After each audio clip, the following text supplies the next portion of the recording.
Hyvää iltaa ja tervetuloa katsomaan, kun me yritetään selvittää, mitä täydelliseen pakun pohjaratkaisuun oikein tulee.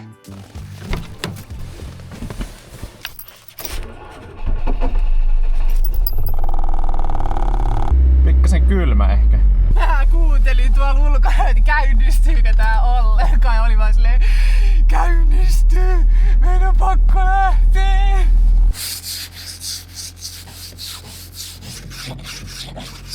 Nyt ollaan menossa Jyväskylään vähän mittailemaan. Onko meillä muuten mittanauhaa mukana? Ei oo mittanauhaa mukana. Meillä ei oo mittanauhaa mukana ja meidän pitäisi mitata autoja. Meidän pakko mennä kauppaan. Mä tätä vielä oikeasti mietin kotona, että meidän pitää muistaa ottaa muistiinpanovälineet, että mihin me saadaan kirjattua vähän, että minkälaisia autoja löydetään ja mitä niiden mitat on. Ja sitten, että se mittanauha olisi mukana. Mutta ainoa, mihin me kyettiin aamulla, oli se, että katsottiin, että meillä on nämä kamerat mukana ja saadaan kuvattua koko homma. Me ollaan nyt menossa Jyväskaravaanille tekemään teollisuusvakoilua. Me katsotaan, että minkälaisia autoja siellä on, matkailuautoja. Otetaan niistä vähän inspiraatiota meidän omaan retkeilyautoon. Nyt mennään Tokmannille pelastamaan meidän projekti ja ostamaan sieltä mittanauha. Sitten päästään itse aiheeseen, eli autoihin ja sisälmyksiin. No niin, let's go. Jos Jode on laittanut kameran päälle, niin sit sä kuulee, mitä mä hapat. Tokmanni. On aika kylmä. Vähän tämmönen yskäsää. Mikähän, hei tässä olisi klubitarjous 3 metriä. Otetaanko klubitarjouksella Craft? Onko ihan sairaan hyvä? Noniin. Mikä se olisi paras mitta? Tämä ehdottomasti, kun tää on halpa. Ollaanko me klubissa? Ollaan. Oi, kato.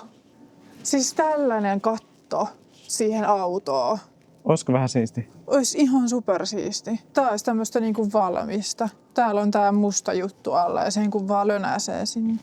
Mun mielestä me laitetaan tommonen sinne, ton tyyppinen katto. Tää voisi olla kyllä ihan siisti. Toi on jotain akustiikkalevyä, mutta ei kai se nyt haittaa millä sen katon tykö. Kuinkakohan tää kestää vaan vettä? Niin. Onko tää homeen kestävää? Kiitos. Luki, että klubitarjous. Sitten sanottiin vaan kassalla hinta. Mä luulen, että se tulee sitten kaikille. No ei näemme tullutkaan. Joo, kohti seuraavaa pettymystä. Jyväskaravaan. Täällä on kuule matkailuauto. Täällä näkyy jo autot pihassa. Ai että. Aika hyvä, hei. Missä tässä on parkki? Toisen Nissanin viereen. Noin. Tää on vähän niinku meidän autokonsona. Mitäs mieltä? Tämähän on kuule nyt mielenkiintoinen. Mä rupesin kiinnittää huomiota, että täällä ei ole sänkyä niinku paikallaan.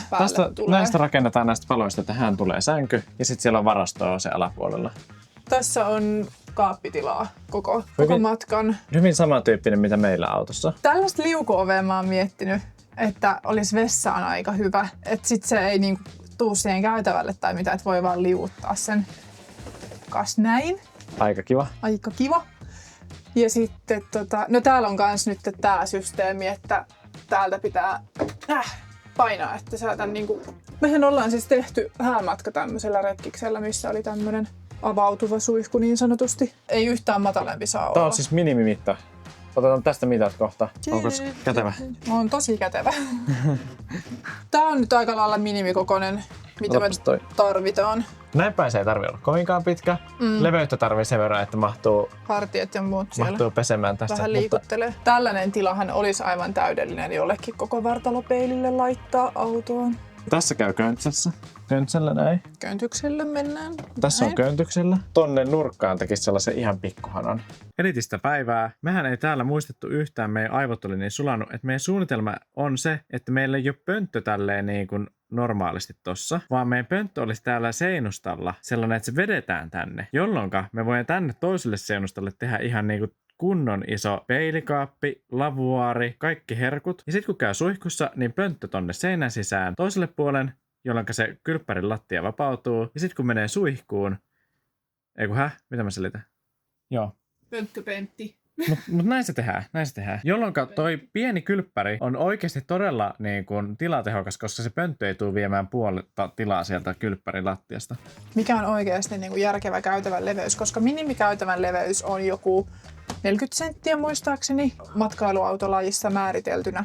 Nyt testataan vähän käytävän leveyttä, että mikäköhän se kannattaisi olla. Täytyy mahtua 2 hanuria sille yhtä aikaa, että pystyy kulkemaan niin kuin limittäin. Tietysti jos on kapeat lantiot, niin sehän helpottaa, mutta... Mutta meillähän niitä ei ole. Tää on varmaan se kaikista ahtain väli. Jos mä teen tässä ruokaa tai jotakin. Tälleen nyt tässä. Niin, tuossa on seinä ja tuossa on hanuri. Pääseekö tästä läpi? On aika silleen nafti, mutta pystyy mennä. Eli jos näin kapea käytävä on... Mä luulen, että tää on se kapein käytävä, mitä on mahdollista tehdä. Toi on aika lailla kapein, mitä voi olla. Niin, tuonne kun saa sokkelin, jonne saa varpaat, niin se helpottaa vähän. Mutta joo, mitä taas toi väli? Toi on ihan minimi. No otetaan tästä. Tämähän on Tää on 46. Tää ei oo edes se minimi. Tossa olisi 40. Tää on 46. 46 senttiä. Ja 46 senttiä on aika paljon. Oh. Ja me oltiin jossain vaiheessa mietitty vissiin 50 senttistä käytävää. Mä luulen, että meillä on joku 45 senttiä. Se on semmoinen, että siitä pääsee.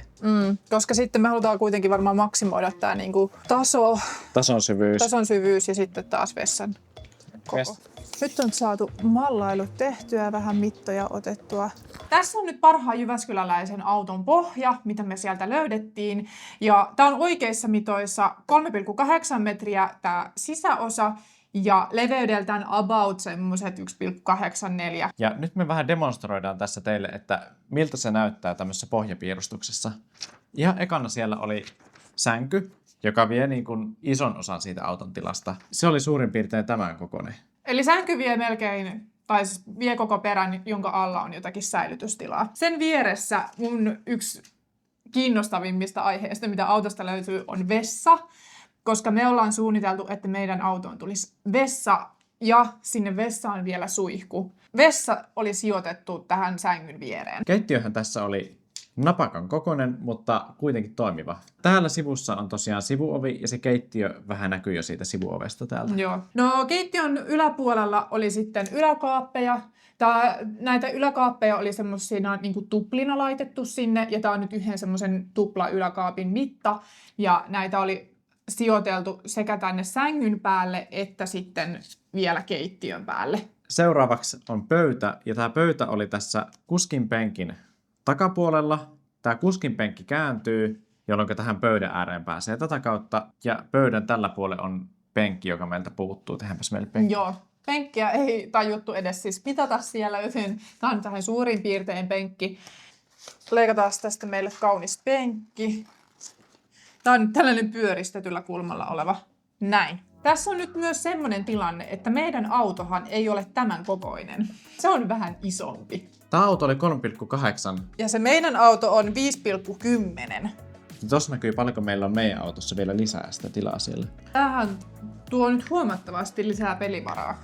Jos me aloitettaisiin sillä, että sijoitettaisiin sänky samalla lailla tänne taakke, niin tää sänkyhän oli liian pieni, eli me tarvitaan lisää sänkypalaa. Oho. Ja se, mikä meillä tässä sängyssä on hyvä nytten, on se, että me saadaan tänne meidän oma autoon sopimaan niin iso sänky. Siihen käy normaalit patjat ja lakanat. Et me voidaan ostaa kaupasta ihan normipatjoja ja ihan normilakanoita, eikä tarvii mitään leikellä tai tilata customina.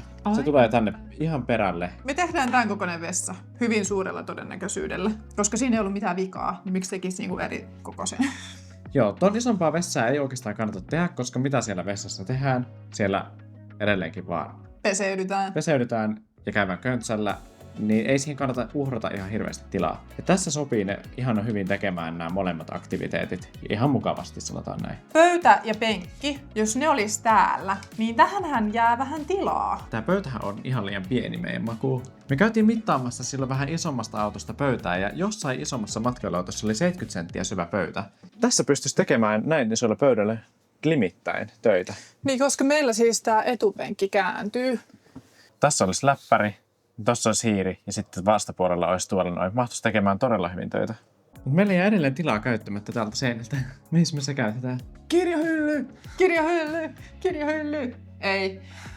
Tää todennäköisesti valitettavasti menee vaatteille. Tää on varmaan ihan supertarkka tää meidän mittailu. Tämän perusteella, kun rupeat sitten pakua niin... Ai että, tulee hyvä. Joo. Ja se, ihan vimosen päälle kuulen mittailtu nää. Tätä kaappiahan ei ollut siinä kaupan matkailuautossa. Että tässä huomaa, että jos on tämmönen massiivinen Iveco, niin sinne sopii ihan eri tavalla kaikkea roinaa sisälle. Aika paljon tavaraa. Keittiö. Tää meidän keittiö todennäköisesti tulee vähän tälle oven yli. Tässä on siis nämä sivuoven paikat. Mullahan on siis toiveena, että me saatais sinne korkea jääkaappi, semmonen ensinnäkin, että ei tarvitse kykkiä niinku lattian tasolla täyttämässä jääkaappia. Minun vanha selkäni ei kestä sellaista. Eikö se olisi aika kova, kun jääkaappi olisi tuossa sängyn vieressä? Ja jos se olisi semmonen molempikätinen, niin se voi avata täältä keittiön puolelta näin, pääsee täältä keittiön puolelta jääkaappiin, tai sitten tuolta sängyssä makoilee ja katsoo hyviä maisemia ja haluaa hyvän limukan, niin sit voi avata myös sängystä suoraan sen jääkaapin. Ei tarvi jalkaantua. Olisiko aika hyvä, hei? Mm-hmm. Mä haaveilen tähän autoon myös semmosesta niinku vedettävästä kaapista, mikä siis monella on asunnossa semmosia tai sitten olen nähnyt myös pakuissa semmosia. Eli kyse on siis sellaisesta tosi kapeasta kaapista, mihin saa esimerkiksi jauhopurkkeja ja öljyjä ja kaikki tällaisia niinku pystyyn. Ja sitten sen kaapin voi tavallaan kokonaan vetää siihen käytävälle auki. Ja sitten voit ottaa sieltä, mitä sä tarvit ruoanlaiton yhteydessä tähän väliin. Ja tää väli on mun mielestä parempi sen takia, että jos me tehdään ruokaa, niin me voidaan vetää se koko kaappi tähän auki ja pitää sitä auki. Me päästään silti jääkaapille. Koska jos se on tässä jääkaapin ja keittiön välissä, niin se pitää aina sulkea, jos jääkaapilta haluaa jotain. Se on totta. Eli jääkaappi siirtyy tämän verran, mutta kuitenkin sen verran lähellä se on edelleen, että me pitkillä käsillä voidaan yltää vielä 15 senttiä kauemmaksi. Sitten mun mielestä voidaan tehdä keittiön lisäyspala. Yläkaappeja. Näistä mä haluaisin puhua vielä sen verran, että yläkaappeja olisi tarkoitus tulla rintintii, ei jääkaapin kohdalle rintintii. Ja sit varmaan vielä tänne. Todennäköisesti vielä tänne vielä. Rintintii. Joo, täällä on aivan massiivinen tila meillä täällä ylhäällä. Sinne tulee iso varasto, jonne saadaan kaiken maailman tekstiilejä vaikka laitettua. Mitäs mieltä olette tästä layoutista? Onko tää teidän mielestä ihan susi? Onko tää teidän mielestä hyvä? Tää on tosi perinteinen layoutti. Kommentoikaa meille, miten tekisitte itse tämän kokoiseen autoon, mitä laittaisitte, mitä jättäisitte ehkä pois, mihin panostaisitte. Meillä esimerkiksi just tää sänky on semmonen, mihin ollaan haluttu panostaa, samoin vessa ja keittiö. Tilatkaa myös kanava ja tykätkää videosta, jos tää oli semmonen mielenkiintoinen video teidän mielestä ja mahdollisesti vaikka auttoi teidän pakuprojektin suunnittelussa. Eiköhän se ole siinä. Sorono!